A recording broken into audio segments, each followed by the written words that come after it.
The ability to distinguish between different types of information is the fundamental starting point for any professional data protection strategy. We are defining the various categories of personal data to help you classify information with the technical and legal precision required by modern global standards. Typically, a failure to categorize data correctly leads to a misallocation of resources, where low-risk information is overprotected while high-risk assets are left vulnerable. In practice, a seasoned practitioner treats classification as a foundational technical control that dictates every subsequent security decision. What this means is that we are building a structured vocabulary to describe the digital personhood of our users and employees so that we can meet our specific legal obligations with total confidence. Before we continue, a quick note. This audio course is a companion to our course companion books. The first book is about the exam and provides detailed information on how to pass it best.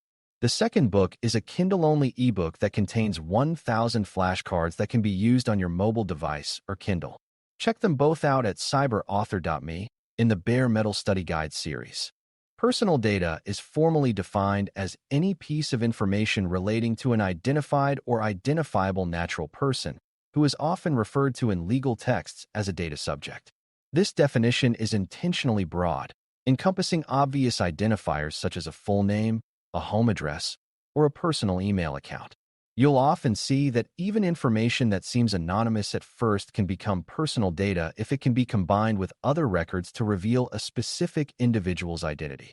In practice, the law seeks to protect any data point that can be used to single out a person within a crowd or a database.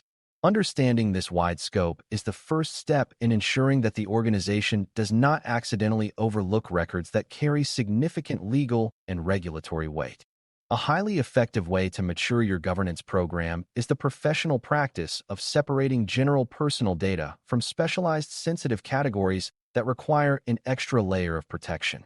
These sensitive categories, often referred to as special categories in certain jurisdictions, include health records, religious beliefs, union memberships, and biometric identifiers.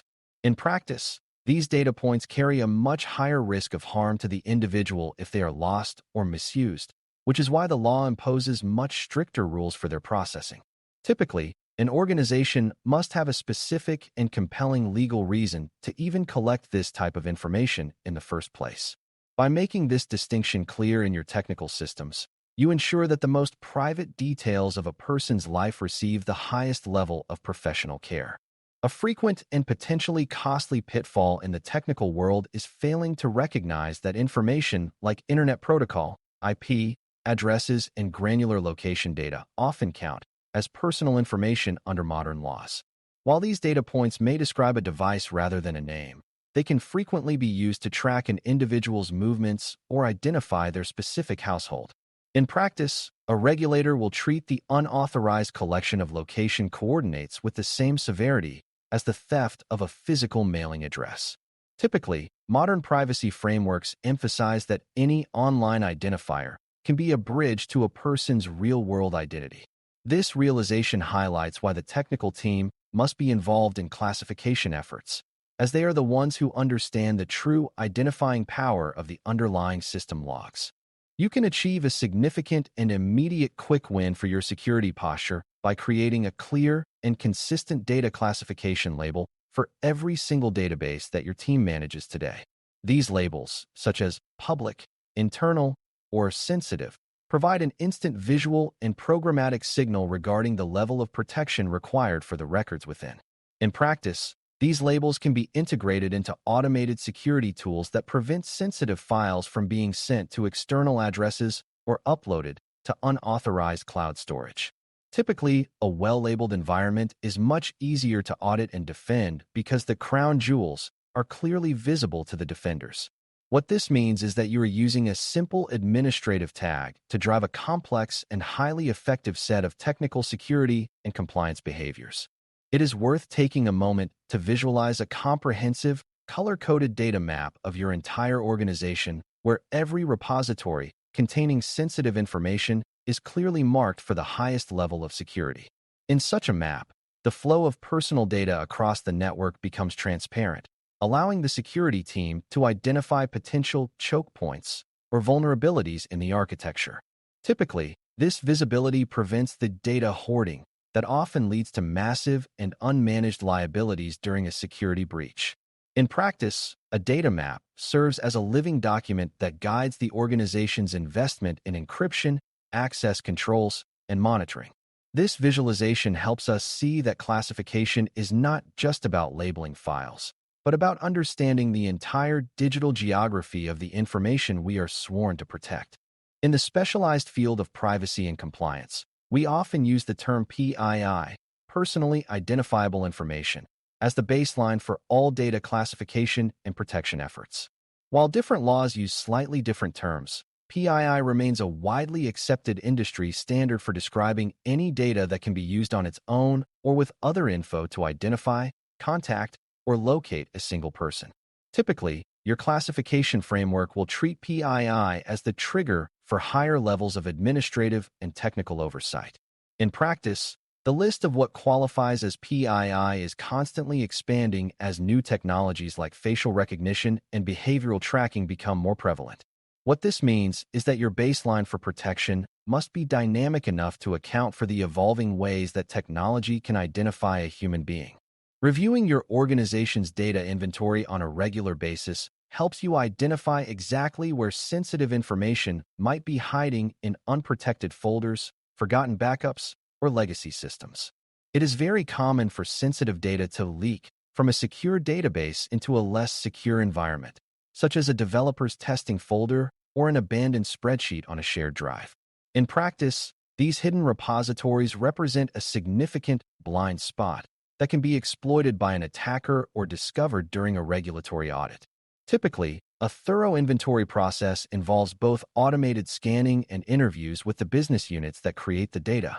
This level of technical and administrative diligence ensures that your classification rules are being applied to every corner of the enterprise, leaving no room for unmanaged risk. Imagine a challenging scenario where a government regulator asks your team why a social security number was treated with the same basic level of protection as a public office address. A failure to recognize the difference in risk between these two items suggests a lack of professional due diligence and can lead to significantly higher fines after a breach. Typically, the law expects an organization to apply proportionate security measures, meaning the more sensitive the data, the more rigorous the controls must be. In practice, treating all data as equal is a recipe for both overspending on low-value info and underprotecting high-value assets. This scenario highlights why precision in classification is a mandatory requirement for any organization that wishes to remain legally and professionally defensible in the modern age. Every professional strategy for data protection should be anchored in the legal requirement that sensitive data categories demand much stricter consent and more robust security controls. For example, while you might collect a name for a newsletter with simple consent, collecting a biometric fingerprint or a medical history often requires explicit, written authorization and enhanced encryption. In practice, this means that the legal basis for processing can change depending on the classification of the data you are handling. Typically, an organization that respects these boundaries finds it much easier to build trust with its users and to navigate the complexities of global privacy audits. What this means is that your technical classification is the essential enforcement mechanism for the organization's high-level legal and ethical commitments. We have now looked at how to effectively distinguish between basic personal identifiers and high-risk sensitive data categories to ensure your organization remains compliant with global standards. By understanding these distinctions, you are building a more resilient and self-aware framework for managing the life cycle of the information in your care. Typically, the most successful practitioners are those who can communicate the why behind classification to their colleagues in the business units. In practice, this ensures that the entire organization acts as a unified defensive force, protecting the digital personhood of its users with total professional poise. This integrated approach to data categorization is what transforms a simple list into a high-performing and business-aligned privacy governance engine. A highly effective technique for maintaining a clean environment is the use of a specialized data discovery tool to periodically scan your entire network for unclassified personal data that may have been overlooked. These tools use pattern matching and artificial intelligence to find things like credit card numbers, tax identifiers, or medical codes hidden within unstructured files and emails. In practice, these scans often reveal data sprawl, where employees have accidentally stored sensitive information in the wrong locations against company policy. Typically, the results of these scans are used to automatically apply the correct classification labels or to move the data into a more secure and audited repository. What this means is that you are using technical engineering to provide a high-level guarantee of your organization's ongoing commitment to data classification and security. Classifying data with professional precision ensures that you apply the right level of protection to the specific information that matters most to the individual and the organization. When the rules are clear and the data is labeled, the security team can focus its energy on building the strongest possible defenses around the most sensitive assets. Typically, a mature program uses these standardized workflows to ensure that every new project begins with a clear understanding of the data risk involved. In practice, the energy you spend on perfecting your classification and inventory protocols today is a direct investment in the long-term legal and financial health of the entire enterprise. This focus on precision is what ensures that your governance program remains a verified, trusted, and highly effective reality in the modern digital world. This session on the essentials of classifying personal data and sensitive categories with precision is now complete, and you have gained a solid understanding of how to categorize information for professional handling. We have discussed the definition of personal data versus sensitive categories, the role of PII as a baseline, the importance of IP addresses as identifiers, and the value of automated discovery tools and data maps.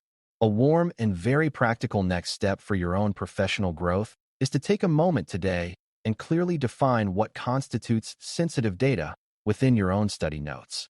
As you do so, consider the specific types of high-risk information your organization handles and how the current security controls match the sensitivity of that data. Moving forward with this observant and disciplined mindset will help you ensure that your organization's digital truth is always safe and fully defensible. Thanks for listening. For more audio courses, daily newsletters, and more, please visit baremetalcyber.com.